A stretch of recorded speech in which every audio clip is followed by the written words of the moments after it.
Nick Fizzano is a political science and history student at Quinnipiac University who was there in New Hampshire for the first presidential primary as part of a really cool program with Quinnipiac. And at the polls with candidates, campaigns, and voters, he joins us here tonight. Thank you for joining us. Thank you so much for having me. So I know that you've been following this election closely, right? This is your bread and butter. I'm curious to know what you've heard from voters in New Hampshire and here in regards to that presidential election. Yeah, absolutely. I mean, particularly in New Hampshire, you had a lot of folks who were absolutely interested in, the issues of the economy and the issues of foreign policy, but particularly on the Republican side, you had cohorts of voters who were deeply loyal to Donald Trump, many of whom thought that he had the 2020 election unfairly taken from him, but also Republicans of a more old school like Governor Sununu there who believed it was time for the party to move on and in a lot of ways go back to that compassionate conservative message that Nikki Haley really imbued throughout the campaign trail.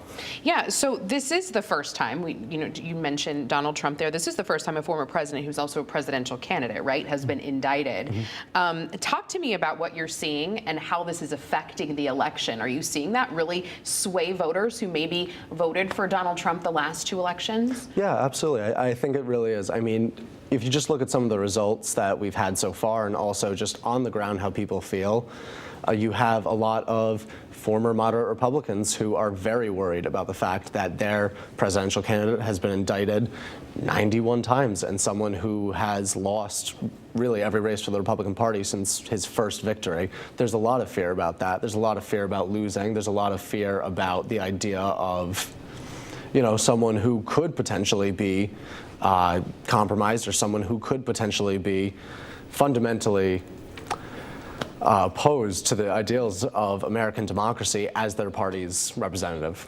Yeah, but now we're in part, there's been a really large push, right, for maybe that third party candidate, but we haven't really seen it play out here. Although I would think, right, this would be the election that we would see something happen. What have you seen about that third party candidate? Yeah, absolutely. I think that comes from a lot of people feeling unmotivated by the current candidates and feeling really dispossessed within their own parties. But I would hearken back to history.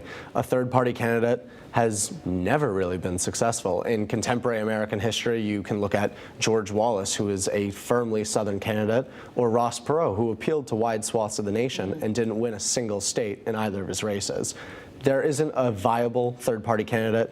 No names are coming up. Every name that has come up, from Senator Manchin to Senator Romney, has declined. I think that this is going to be a two-horse race. You're going to have splinter candidates. You're going to have Cornel West, Robert F. Kennedy, and also Jill Stein. But I don't think any of them are going to bring about a coalition. Yeah, and age has been a major factor here, too. We have to address that, especially with President Biden, that his age has come under a lot of heat, I guess, for lack of a better term there. As a young person in politics, I'm wondering, what do you think about the response that a role a candidate's age is playing, especially for a younger voter? Yeah. No, I think obviously a candidate's age matters. You want to be sure that the candidate is able to keep up with the job. The presidency is the most taxing job that we have ever known in human history. However, I think it's also important to look at the age of their ideas. President Biden represents the most progressive agenda and the most progressive record of any president. He has gotten through incredible congressional gridlock, as we've seen with House Republicans, to bring about some of the major policy changes of my generation. I haven't lived through a presidency that has been this successful in every one of its major policies as this one. It's important to me that things get done.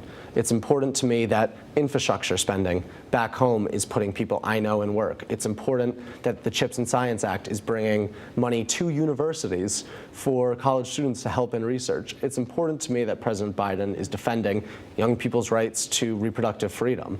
It's important to me what a candidate stands for, and you've had a lot of older presidents. President Eisenhower was the oldest, President Reagan was the oldest.